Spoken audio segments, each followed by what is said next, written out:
दोस्तों, वाइन को हम हमेशा ही वेस्टर्न कल्चर और फॉरेन ब्रांड्स के साथ जोड़कर देखते हैं, लेकिन एक ऐसा इंडियन ब्रांड भी है जो आज भारत के 50% से ज्यादा वाइन मार्केट पर राज करता है। जी हाँ दोस्तों, और इस कंपनी ने भारत की वाइन इंडस्ट्री को बिल्कुल बदल कर रख दिया है। जी हाँ, हम बात कर रहे हैं सोला विनयार्ड की। लेकिन आखिर कैसे एक इंडियन ब्रांड ने इतनी जल्दी इस मार्केट में अपनी जगह बना ली और क्या था इनकी सक्सेस का राज, आज जानने की कोशिश करेंगे इस वीडियो में, तो अंत तक बने रहिएगा हमारे साथ। लेकिन वीडियो शुरू होने से पहले दोस्तों, अगर आप चैनल पर नए हैं या आपने अभी तक चैनल को सब्सक्राइब नहीं किया है तो चैनल को सब्सक्राइब करना और बेल आइकॉन दबाना बिल्कुल ना भूलें।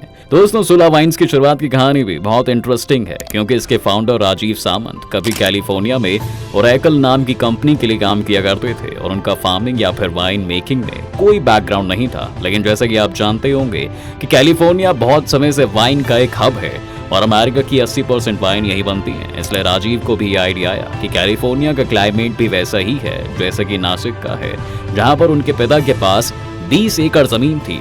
इसके बाद राजीव वापस भारत आए और उन्होंने 1995 में अपनी जमीन पर पहली बार वाइन ग्रेप्स उगाना शुरू कर दिए। लेकिन वाइन बनाना इतना आसान काम नहीं है, क्योंकि पहली बार ग्रेप्स लाने के बाद आपको कुछ साल तो सिर्फ फ्रूट्स के लिए ही इंतजार करना पड़ता है। इसके बाद फिल्ट्रेशन, फर्मेंटेशन, एजिंग और बॉटलिंग में भी काफी समय लगता है। यही वजह है कि 1995 में शुरू करने के बाद सोला ने अपनी पहली वाइन बॉटल सन 2000 में बेची थी। लेकिन वाइन बनाना एक बात है और मार्केट लीडर बनना दूसरी बात है, और अभी सोला वाइन का सफर काफी लंबा था, लेकिन उन्हें फायदा हुआ उस वक्त की गवर्नमेंट पॉलिसीज की वजह से। जी हां दोस्तों, साल 2001 में महाराष्ट्र सरकार ने ग्रेप प्रोसेसिंग पॉलिसी को इंप्लीमेंट किया, जिसके बाद से एक वाइन कंपनी खोलना और भी ज्यादा आसान हो गया था।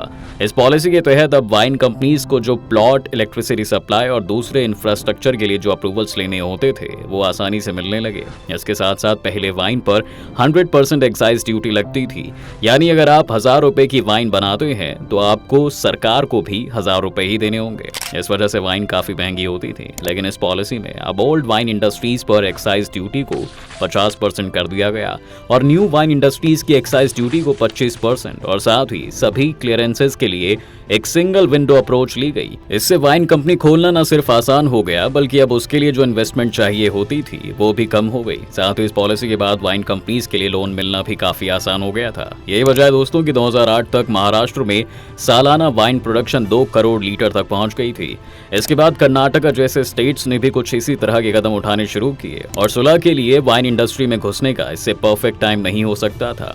इन सब के साथ साथ भारत सरकार ने भी इंपोर्टेड वाइन्स पर एक्साइज ड्यूटी को बढ़ाकर 150% कर दिया गया, जिससे फॉरेन ब्रांड्स की वाइन काफी महंगी हो गई थी और डोमेस्टिक कंपनीज के पास एक एडवांटेज आ गई थी। लेकिन 2008 तक सोला वाइन्स मार्केट को इस तरह डोमिनेट नहीं कर रही थी जिस तरह आज कर रही है। लेकिन फिर 2008 में ग्लोबल फाइनेंशियल क्राइसिस आई। इस समय भारत की वाइन मार्केट को शाटो एंडेज नाम की कंपनी डोमिनेट करती थी, जिनके पास भारत का 60 से 75% मार्केट शेयर था। लेकिन इस फाइनेंशियल क्राइसिस के दौरान उन्होंने कई रिस्की बेट्स ली थी, जिसकी वजह से उन्हें कई लॉसेस सहने पड़े और फिर आखिर में कंपनी ही बंद हो गई। इस कंपनी के बंद होने के बाद वो फार्मर्स जो कि उन्हें वाइन ग्रेप सप्लाई किया करते थे वो मुश्किल पे पड़ गए थे, क्योंकि अब उनके पास 2 ही चॉइसेस थी कि या तो वो दूसरी फसल उगाना शुरू कर दें या फिर किसी दूसरी कंपनी को ढूंढें। दूसरी फसल उगाना उतना आसान नहीं था दोस्तों, क्योंकि अगर वो किसी दूसरी फसल पर शिफ्ट हो जाते और बाद में मार्केट में वाइन ग्रेप्स की डिमांड फिर से बढ़ जाती तो उन्हें 3 से 4 साल लगते दोबारा से इस बिजनेस पे एंटर करने के लिए। पर यहीं पर एंट्री हुई सोला की, जिन्होंने इन फार्मर्स के साथ 10 से 12 साल के कॉन्ट्रैक्ट साइन कर लिए और इस समय उन्हें काफी अफोर्डेबल प्राइसेस पर भी अपनी सप्लाई मिल गई, जिस वजह से वो अपनी वाइन्स को अफोर्डेबल प्राइसेस पर बना पाए। इसके बाद दूसरी चीज जो सोला ने की वो थी मार्केट को स्टडी करना। दुनिया भर में वाइन ड्रिंकर्स वो लोग हैं जो कि 40 से 50 साल या उससे ज्यादा उम्र के लोग हैं, लेकिन भारत में ऐसा नहीं था, क्योंकि भारत का आधे से ज्यादा वाइन मार्केट ऐसे कस्टमर्स द्वारा डोमिनेटेड था जो 25 से 30 साल के बीच में थे, यानी कि इंडियन वाइन ड्रिंकिंग ऑडियंस एक यंग ऑडियंस थी। तब सोला वाइन्स ने इस यंग ऑडियंस को अट्रैक्ट करने के लिए सोला फेस्ट, जो कि एक यूथ फेस्टिवल था जहां पर लोग वाइन भी पी सकते थे और लाइफ एंजॉय कर सकते थे। ये फेस्टिवल काफी सक्सेसफुल रहा और 2020 में भी यहां पर 10,000 से ज्यादा लोग आए थे। अब क्योंकि दोस्तों कोई भी अल्कोहल ब्रांड भारत में एडवर्टाइजमेंट नहीं कर सकता है, इसलिए इस तरह के फेस्ट सोला वाइन को एक काफी बड़ी एडवांटेज देते थे, और आज तो ये एशिया का सबसे बड़ा वाइन फेस्टिवल भी है। जी हाँ दोस्तों, लेकिन सोला सिर्फ यहीं पर नहीं रुका, क्योंकि उन्होंने वाइन टूरिज्म भी शुरू कर दिया। नासिक में उनके पास 2 रिजॉर्ट्स हैं जहां पर लोग आते हैं और वाइन की पूरी प्रोसेस को एंजॉय भी करते हैं। यहाँ पर हर साल करीब 3 से 3.5 लाख लोग एक साल में आ जाते हैं और इससे भी सुलह को एक बड़ी एडवांटेज मिलती है। पहली एडवांटेज तो यही कि इन फेस्टिवल्स और रिसोर्ट्स की वजह से वो खुद को एक लाइफस्टाइल ब्रांड के रूप में पोजीशन कर पाए हैं और अब उन्होंने अपनी खुद की मार्केटिंग करने की जरूरत नहीं है। ठीक उसी तरह जैसे रेड बुल एक्सट्रीम स्पोर्ट्स को स्पॉन्सर करता है और अब उनका नाम ही एनर्जी के साथ एसोसिएट हो गया है। इस स्ट्रैटेजी का दूसरा फायदा ये है कि इन रिजॉर्ट्स में सुलह की तरफ से काफी सारी वाइन टेस्टिंग करवाई जाती है। वाइन टेस्टिंग एक डेलिकेट आर्ट है, जी हाँ दोस्तों, क्योंकि वाइन पीने का भी एक तरीका होता है। सुलह के लिए फायदा ये है कि जो लोग वहां पर आए हुए हैं, ना सिर्फ सुलह उन्हें अपनी अलग अलग वाइन से इंट्रोड्यूस करवा सकता है, बल्कि साथ ही वाइन के बारे में एजुकेट भी कर सकता है। और क्योंकि वाइन ड्रिंकिंग ऑडियंस भारत में काफी यंग है, इसलिए इस तरह की चीजों से उनके लिए भी इस प्रोसेस को समझना काफी आसान हो जाता है। इस तरह से न सिर्फ सुलह अपने कस्टमर्स तक पहुंच पा रही है, बल्कि उन्हें इम्प्रेस भी कर पा रही है।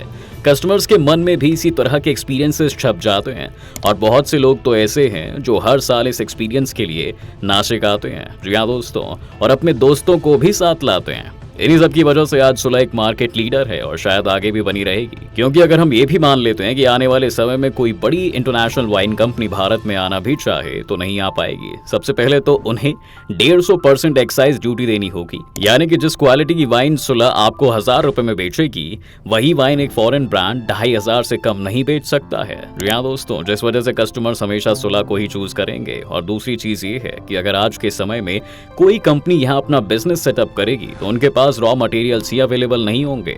अगर हम सुलह के बाकी कॉम्पिटिटर्स की तरफ देखें तो फ्रितेली वाइन्स के पास 240 एकड़ की टोटल लैंड ईसरेज है। ग्रोवर ज़ाम्पा के पास 460 एकड़ है, लेकिन वहीं सुलह के पास 2400 एकड़ की टोटल लैंड ईसरेज है। जी हाँ दोस्तों, और भारत के 60 से 70% वाइन ग्रेप फार्मर्स डायरेक्टली सुलह के साथ जुड़े हुए हैं। सुलह की पॉपुलैरिटी की वजह से जहां फ्रितेली की इन्वेंट्री 595 में खाली होती है, वहीं ग्रोवर ज़ाम्पा के 878 दिनों में, लेकिन सुलह का इन्वेंट्री टाइम सिर्फ 465 दिन है, जिस वजह से लगातार वो डिमांड में रहते हैं और फार्मर्स के लिए सुलह के साथ ही टाई अप करना ज्यादा प्रॉफिटेबल है। सुलह ने आज एक बहुत बड़ी सप्लाई चेन भी बना ली है, जिसे एस्टैब्लिश करना भी कंपटीशन के लिए आसान नहीं होगा। 2021 तक वो 8000 होटल्स, रेस्टोरेंट्स और केटरर्स को अपनी वाइन सप्लाई कर रहे थे। इसके अलावा दुनिया भर में वो 13000 रिटेलर्स के साथ साइन भी हैं। और अगर आने वाले समय में कोई कंपनी बहुत सारी इन्वेस्टमेंट लेकर भारत आ भी जाए तो उनके लिए सुलह को बीट करना बहुत मुश्किल हो जाएगा। इसलिए सुलह की कहानी यूनिक है। ये एक बड़ी कंपनी की बोरिंग सक्सेस स्टोरी नहीं है, बल्कि सुलह की सक्सेस के पीछे उनकी क्रिएटिविटी और out of the box thinking का बहुत बड़ा रोल है, वरना वो भी बाकी कंपनीज की तरह ही होती।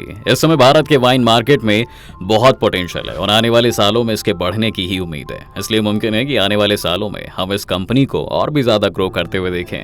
वैसे सुलह जैसी ही कई ब्रांड्स हैं जिन्होंने सक्सेसफुल होने के लिए एक अलग ही राह बनाई है। अगर आप चाहते हैं कि हम और ज्यादा ब्रांड्स की सक्सेस स्टोरीज आपके सामने लेकर आएं तो कमेंट सेक्शन में जरूर बताइएगा।